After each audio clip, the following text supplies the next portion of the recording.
Boa tarde, Julian. Obrigado pela oportunidade que vocês estão me dando de fazer contato e conversar com as pessoas que estão participando desse evento. O título é esse que está aí: Uso da modelagem agrometeorológica aplicada a agroecossistemas tropicais. Eu vou procurar fazer uma apresentação breve, colocar alguns pontos que sejam polêmicos para despertar o interesse e estabelecer um início de discussão. Como todas as coisas em que eu me envolvo, eu devo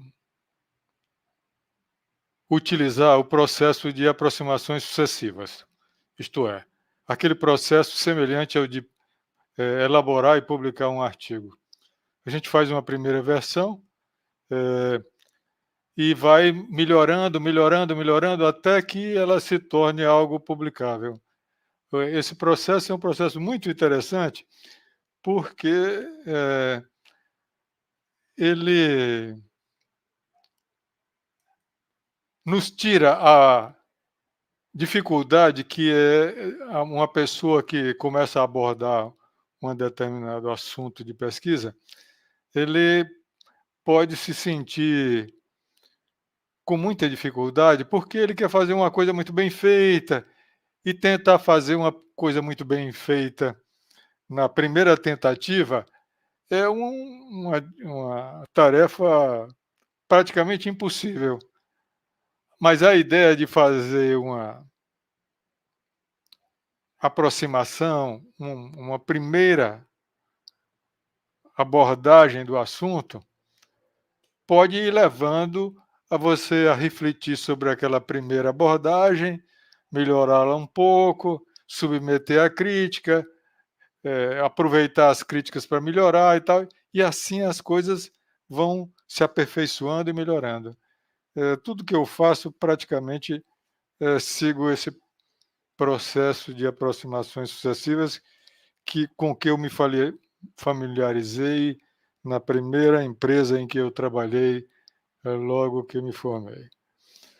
Uma outra coisa que eu tenho interesse em colocar na palestra, de alguma maneira, é que eu sou muito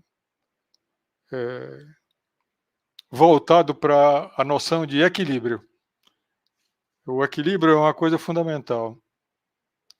Pode-se discutir até qual é o ponto de equilíbrio, se é mais para lá ou mais para cá, mas em tudo é preciso procurar uma posição de equilíbrio. E a gente pode começar olhando para o título da palestra. É uso. Pode voltar um pouco. Uso. Eu vou falar do uso e do abuso,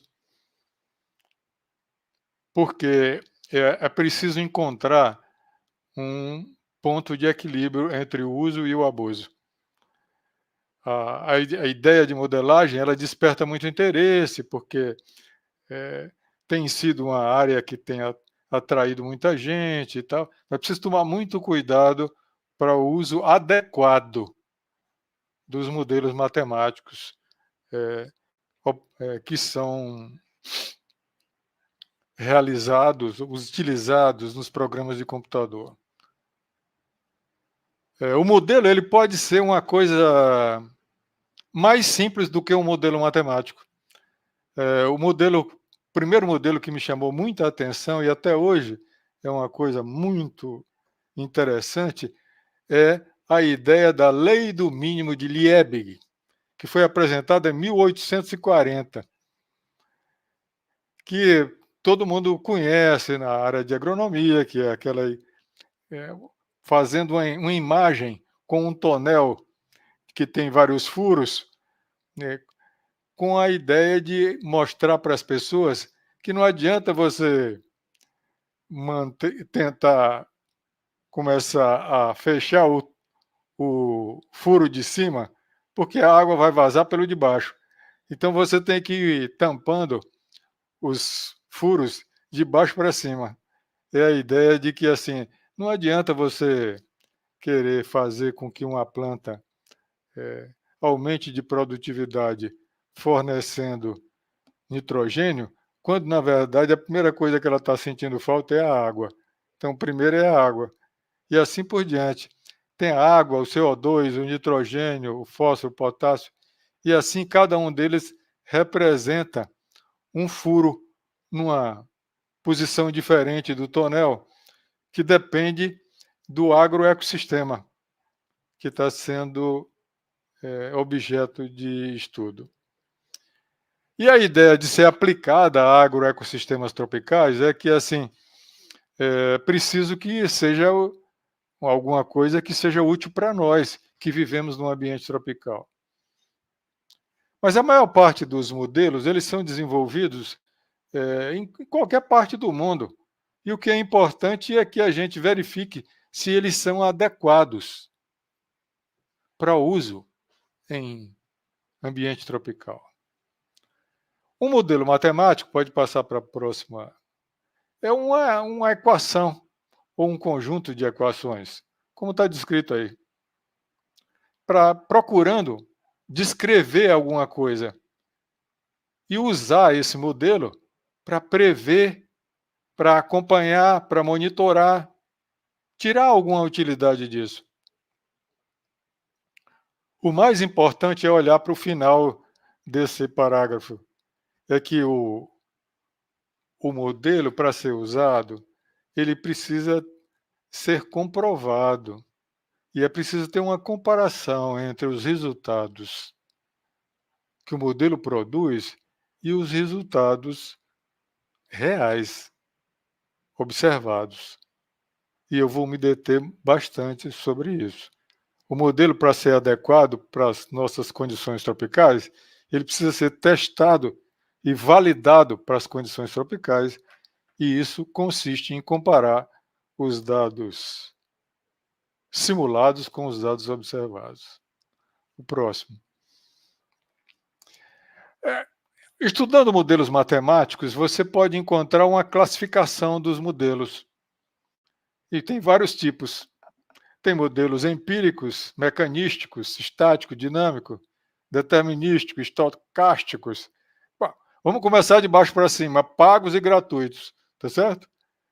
É possível você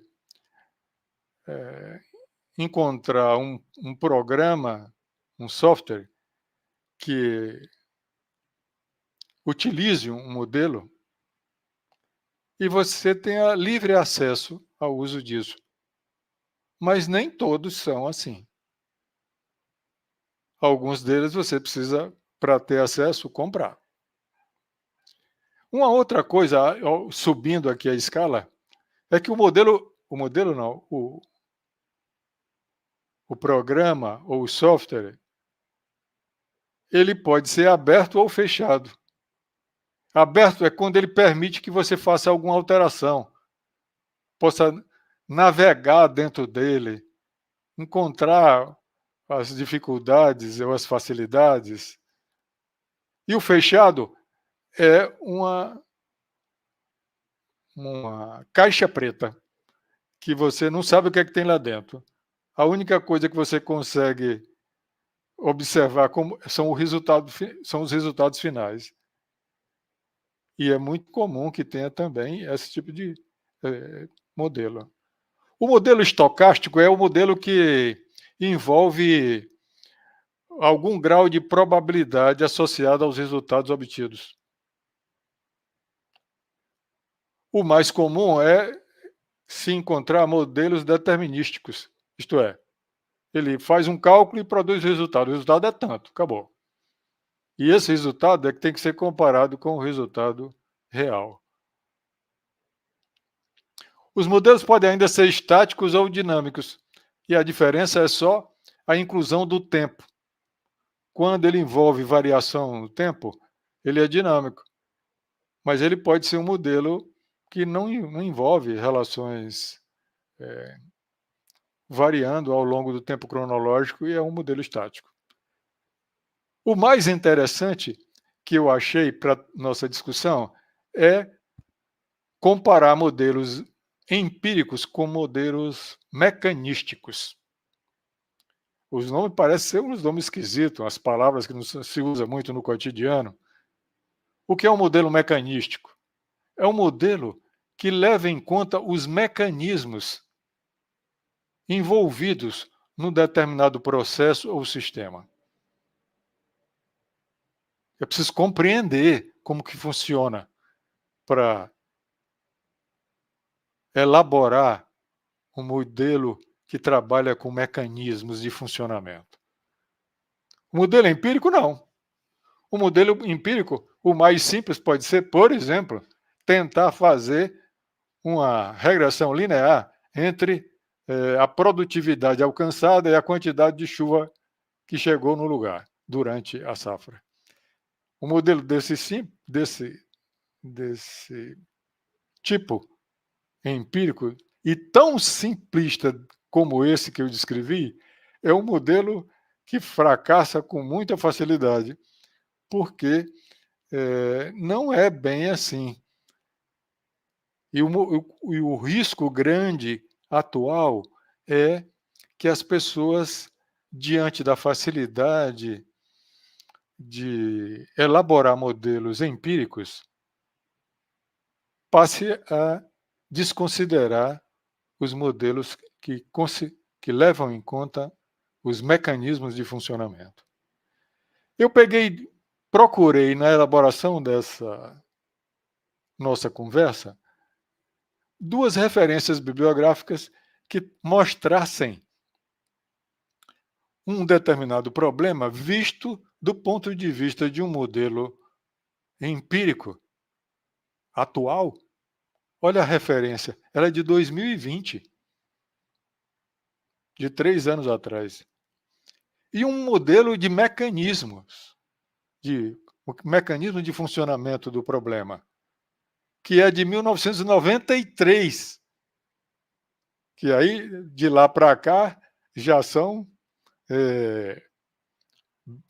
algumas décadas. O primeiro, vocês podem, inclusive, fazer uma comparação deles e observem do que é que eles tratam. Tratam de uma possibilidade de prever o teor de umidade, no caso do primeiro, de trigo, na época da colheita.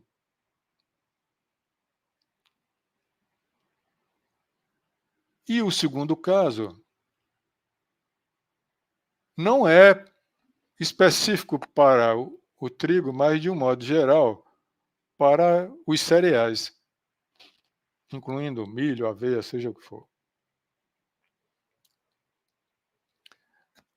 E é interessante porque, nesse primeiro trabalho, que trata do modelo empírico, há uma comparação e uma referência a esse trabalho do modelo de Atzema, de 1993. Isso que me chamou a atenção e eu trouxe essas 2 referências para despertar em vocês a curiosidade de se familiarizar com o tema. Descrevendo assim muito superficialmente o que são os dois, é assim, eles se preocupam com o monitoramento do teor de umidade dos grãos, desde a maturação fisiológica até o momento de colheita.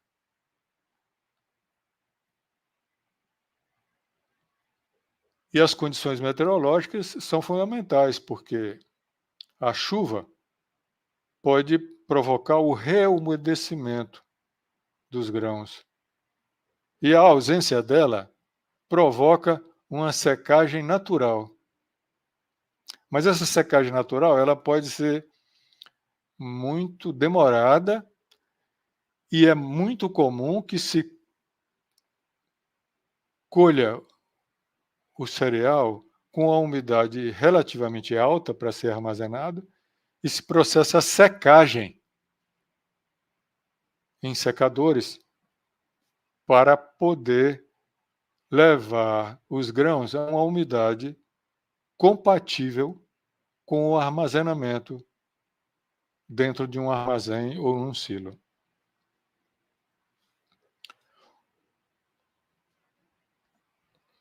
O modelo de 2020 ele foi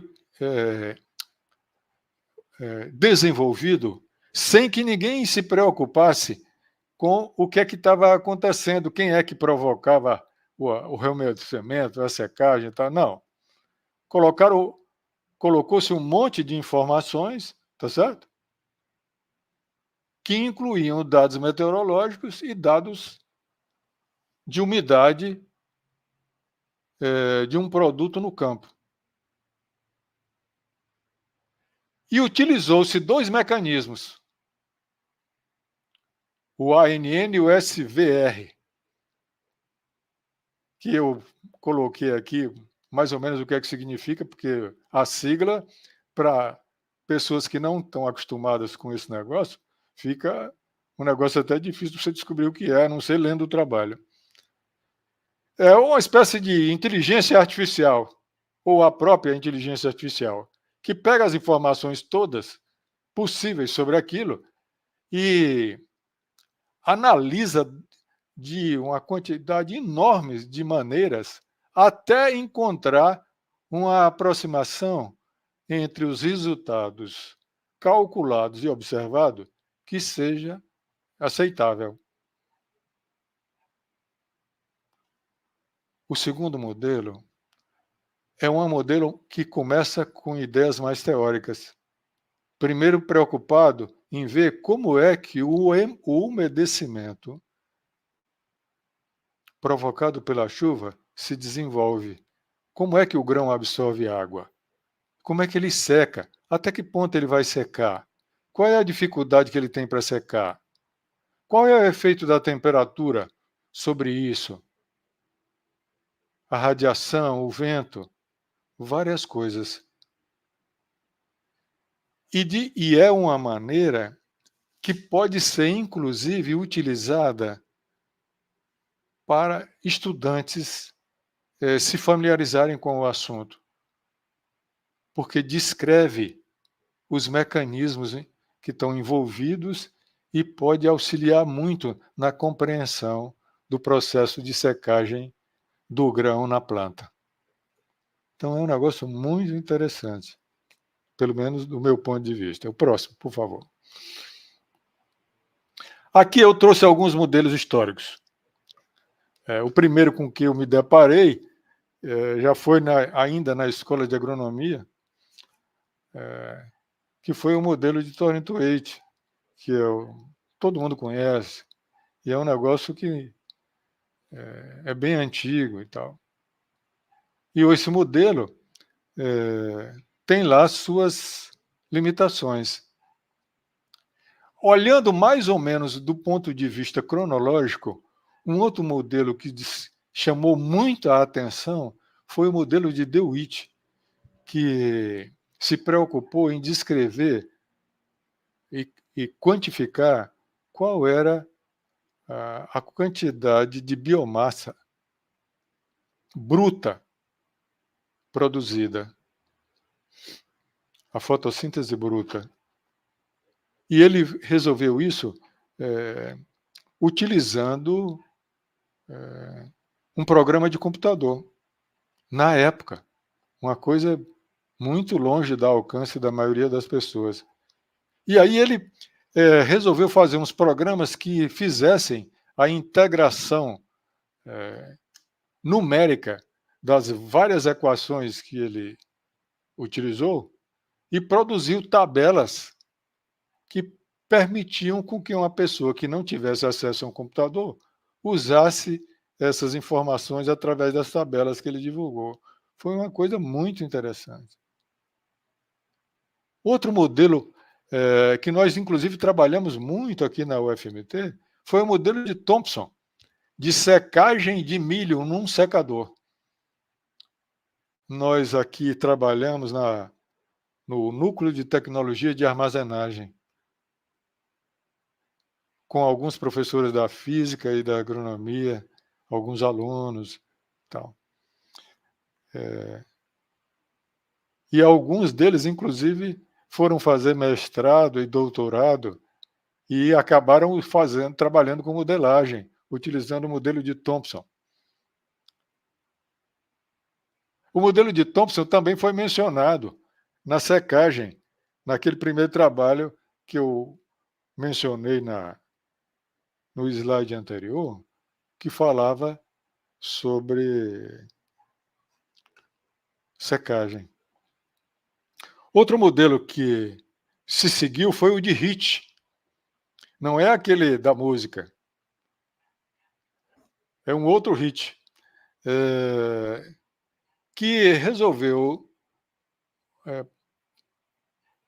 proporcionar uma visão diferente daquela levantada por Tony Twade, descrevendo que uma coisa bem natural e evidente para qualquer pessoa que já se preocupou em ver como é que o solo seca, é que o solo seca de cima para baixo. E é muito comum que você encontre a superfície do solo bem seca e, ao escavar um pouco, descobre que logo abaixo ele está bem úmido. E o modelo de Hitch é um modelo empírico que descreve uma secagem que descreve essa ideia de formação de uma camada ressecada na superfície do solo. É bem empírico, mas foi utilizado e ainda é utilizado por muitos programas de simulação de culturas até hoje. Em 1975 apareceu um trabalho da FAO que abordou a evapotranspiração e procurou organizar os conceitos, descrever qualitativamente um modelo, mencionando a evapotranspiração real e a evapotranspiração potencial ou de referência e a evapotranspiração máxima que corresponde à necessidade da cultura. Esse modelo qualitativo foi muito importante para a compreensão da evapotranspiração. E teve um avanço extraordinário do trabalho de Haetman e Abu-Khaled no mesmo ano, que fez uma combinação, uma espécie de combinação de tudo o que estava colocado até antes, mostrando que o efeito da umidade do solo não depende só do solo, depende das condições meteorológicas, principalmente. Aquele modelo de Thornton-Waite era muito útil numa condição em que a evapotranspiração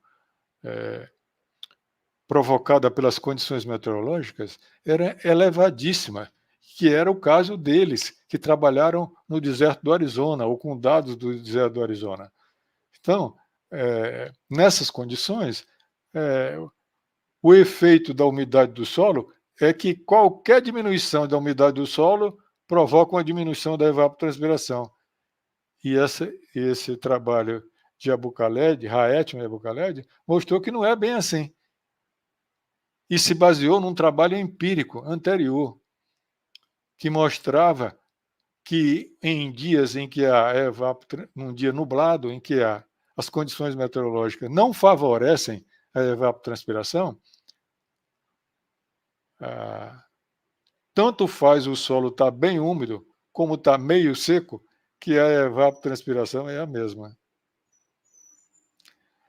Logo em seguida surgiu o modelo das zonas agroecológicas, que, usando as iniciais em inglês, fica AEZ, e aportuguesando é ZEA, Zonas Agroecológicas. Zonas Agroecológicas, ZAE, ZAE, como foi o caso da terminologia usada pelo Jolian, que me apresentou agora há pouco.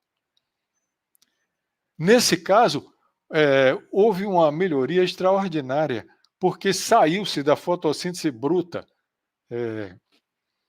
com que o DeWitt se preocupou, para incluir o efeito da respiração e, portanto, da produção de biomassa. A maior parte desses modelos, inclusive, eram modelos que usavam cálculo manual. E eles eram de pouca aceitação, até porque eram muito trabalhosos. Trabalhando com evapotranspiração, apareceu um modelo chamado N-Watt-Ball, que é uma junção dos termos em inglês que significam balanço de água e energia. E que esses dois pesquisadores fizeram utilizando um balanço em camadas do solo. E essas camadas eram divididas em profundidade, em espessuras diferentes.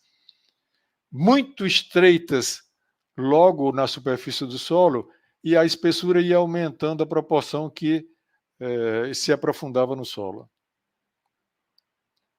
Depois apareceu o modelo de Allen, que, na verdade, divulgou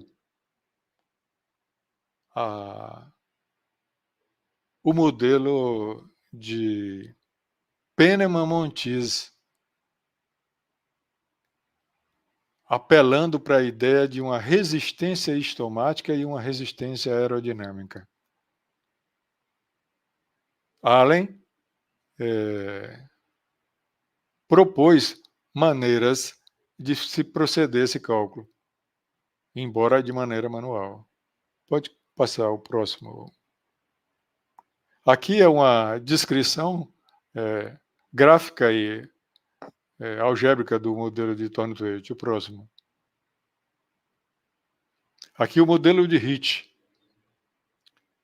A descrição do que é que está sendo levado em conta. E aqui já entra um cuidado que eu coloquei aqui.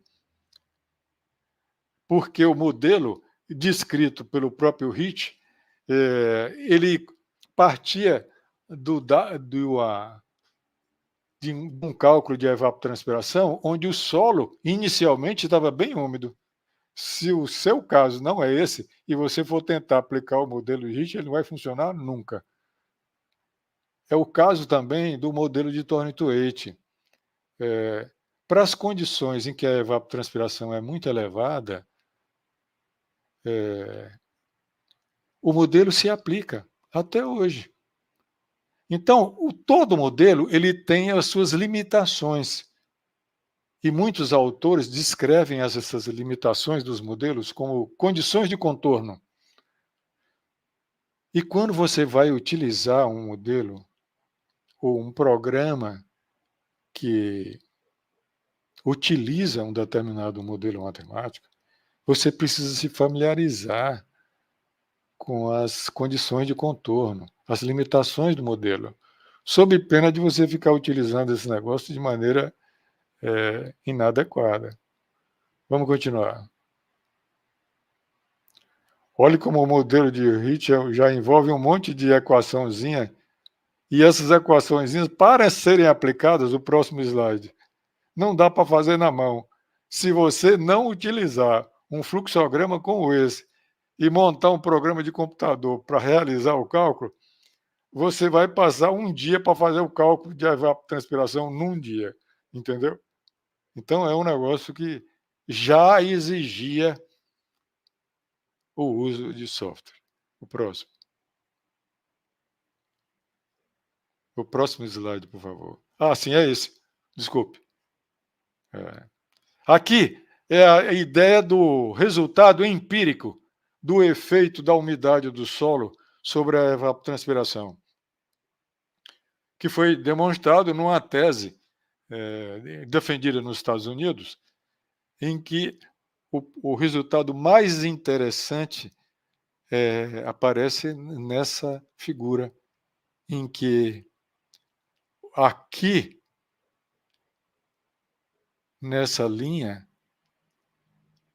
a ideia do Thornton-Waite parece ser aplicável. E nessa última linha, o Thornton-Waite não pode ser aplicado de jeito nenhum. Se você não usar a ideia desenvolvida por Hayetman e Abu-Khaled, a evapotranspiração calculada pelo modelo que você está utilizando não funciona de maneira alguma. O próximo. E as equações que produzem esses resultados empíricos que apareceram nos slides anteriores são essas aqui, que foram, inclusive, publicadas num anexo por Dorembos e Cassan em 1979, se eu não me engano. O próximo slide. Agora, modelos atuais. Em uso. Aqui tem umas citações de alguns deles, de 2003, 2021, 2003, 2009, 2004, 2011, 2012. Esses modelos estão todos em uso atualmente. Mas é interessante que essa evolução toda que esses modelos apresentaram são, na maioria dos casos, aplicáveis exclusivamente para monocultivos. O único que ainda permite fazer um consórcio simultâneo é o penúltimo. Então, esse desenvolvimento foi sempre ou prioritariamente desenvolvido pela agricultura comercial de monocultivo, que não é uma coisa ecologicamente sem riscos. E o pessoal que trabalha com agroecologia condena terrivelmente. Próximo, por favor. Aqui tem a comparação do modelo do efeito da deficiência hídrica sobre a produtividade das culturas. O modelo mais antigo é do lado esquerdo, que é o das zonas agroecológicas.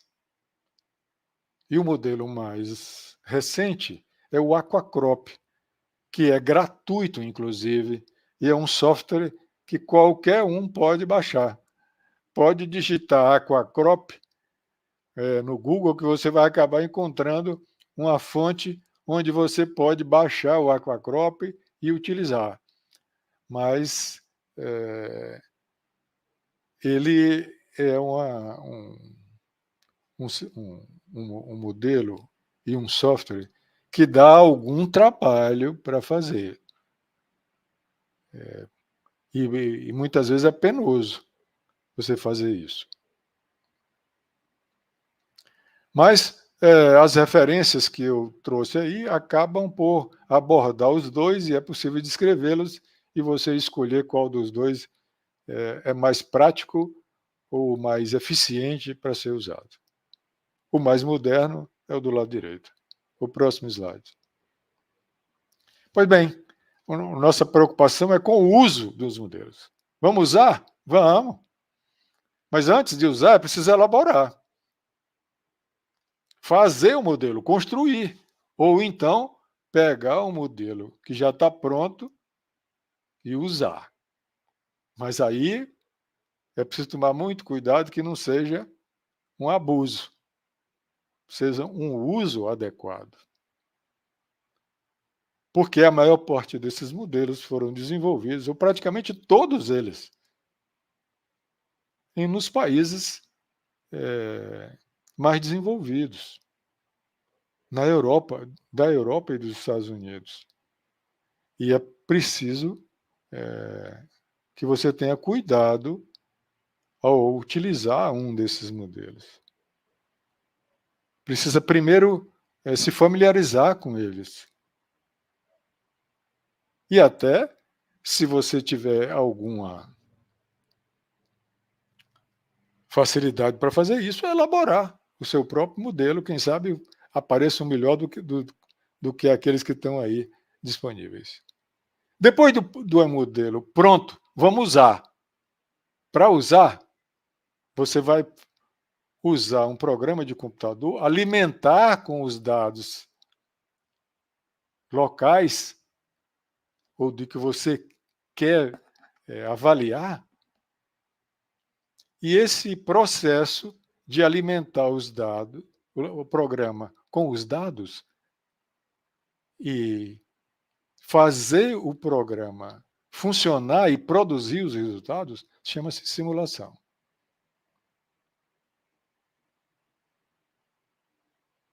Pois bem, há ainda um negócio chamado parametrização, porque você pode usar, por exemplo, um modelo de Thornton-Waite para descrever como é que a umidade do solo vai influenciar na produtividade da cultura. E aí a única coisa que tem do solo para você colocar influenciando a evapotranspiração é a capacidade de armazenamento de água no solo. Se você utilizar um outro modelo, como o que introduza os conceitos de Rhettman e Abucoled, você tem que incluir também o efeito da evapotranspiração. E aí, nos dois casos, o que nós estamos fornecendo são dados para o programa utilizar. No primeiro caso, é a capacidade de armazenamento de água no solo. E no segundo caso, além da capacidade de armazenamento de água no solo, você tem que fornecer um outro parâmetro, daí o nome parametrização. É a proporção da umidade do solo que fica prontamente disponível para as plantas, que depende da evapotranspiração. Para você fazer uma parametrização, você precisa utilizar um modelo aberto, porque o modelo fechado não permite nem você saber que parâmetro tem lá. Além da parametrização, você pode fazer a calibração. E a calibração é própria desse modelo do Aquacrop, que tem dados das culturas, do solo, das condições meteorológicas, que dependem de alguma alteração própria do local, que por tentativa, rodando o programa, você é capaz de alterar esses valores ou esses parâmetros, só o valor dele. Utiliza o parâmetro que já está no programa, mas é capaz de alterá-lo até ele funcionar. Isso se chama calibração. Pois bem, feito tudo isso, vamos agora para a validação. O que é validação? É a comparação entre os resultados reais e o resultado simulado. Próximo slide, por favor. Aí estão as variáveis de validação. Uma variável de validação muito conhecida de todo mundo é o coeficiente de determinação, o R2. Muito simples de obter. Você pega os dados em duas colunas do Excel e manda calcular o coeficiente de determinação, sai na hora. Tá certo? Até para fazer uma figura, você pode incluir na figura o valor dos parâmetros da equação linear e o valor do R2. Além do R2, tem o coeficiente de correlação, que às vezes é até mais útil. Porque o coeficiente de determinação é um valor positivo, que varia de 0 a 1. o coeficiente de correlação varia de +1 a -1. E um modelo que é negativo mostra exatamente já mostra claramente que não serve. Por quê? Porque os resultados simulados aumentam e os resultados observados diminuem para a mesma situação. Então, esse modelo não presta. Então, esse é um parâmetro utilizado. Mas eles não são os indicadores mais recomendados. Existe uma variável chamando de tendência. Em inglês, é essa palavra. Tem um outro parâmetro que chama-se eficiência. Também um cálculo simples. E o erro absoluto, que é calcular o módulo, a soma o módulo médio das diferenças entre observados e calculados. Tem ainda uma espécie de desvio padrão da população, não da amostra. Aqui não tem um N-1. Esse aqui é normatizado. O N na frente é de normatizado, porque a gente multiplica por 100 dividido pela média dos valores observados. E o erro padrão propriamente dito é esse aqui, sem essa multiplicação final. O parâmetro mais indicado é o índice de concordância de Wilmot, que é essa variável aqui, D. Pois bem, eu peguei uns dados e fiz a aplicação dessas equações até como uma ação provocativa para vocês. Experimente ver se vocês conseguem calcular isso com os dados. Próximo slide.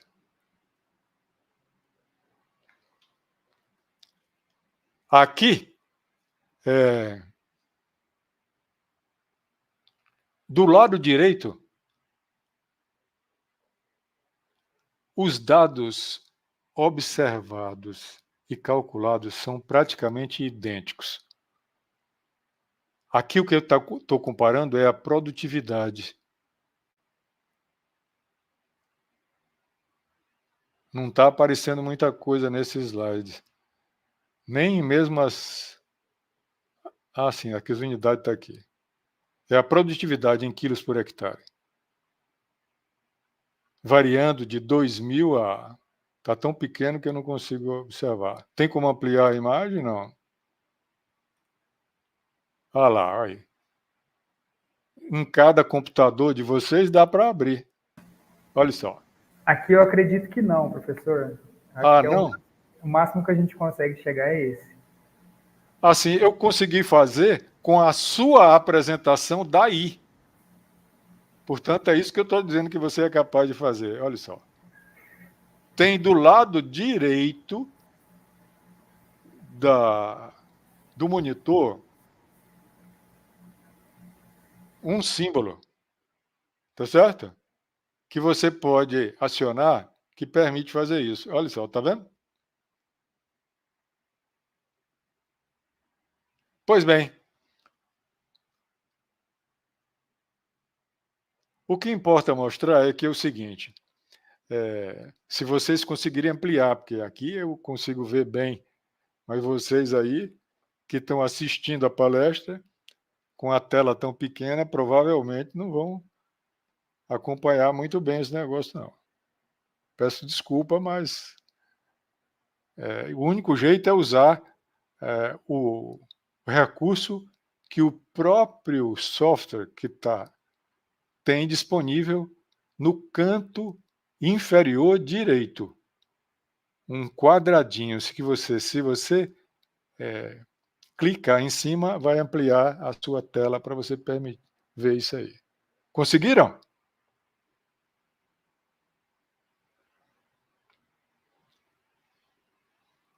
Muito bem.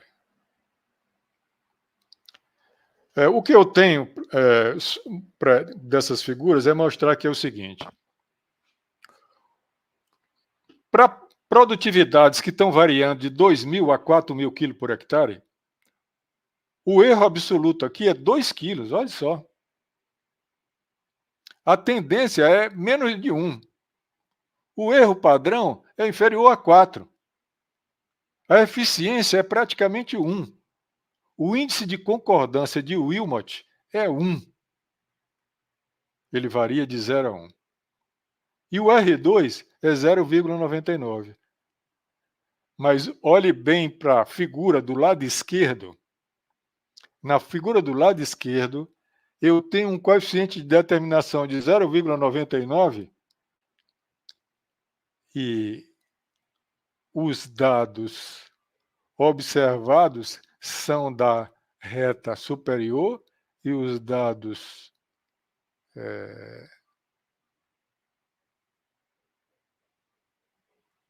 reais são embaixo. Então, a correlação é muito, a determinação é muito grande, quer dizer, a dispersão dos pontos é mínima, mas o erro é enorme. É só olhar que o erro aqui é de 400 quilos, comparado com o erro de 2 quilos. Está vendo? Então, você precisa se familiarizar com o uso desses mecanismos de avaliação dos resultados, sob pena de você, em vez de fazer uso, fazer abuso dos modelos matemáticos. Próxima imagem, por favor. Eu coloquei 3 slides seguidos de referências bibliográficas, que eventualmente possa até despertar o interesse de algum de vocês em usando modelos mecanísticos ou empíricos, novos ou antigos,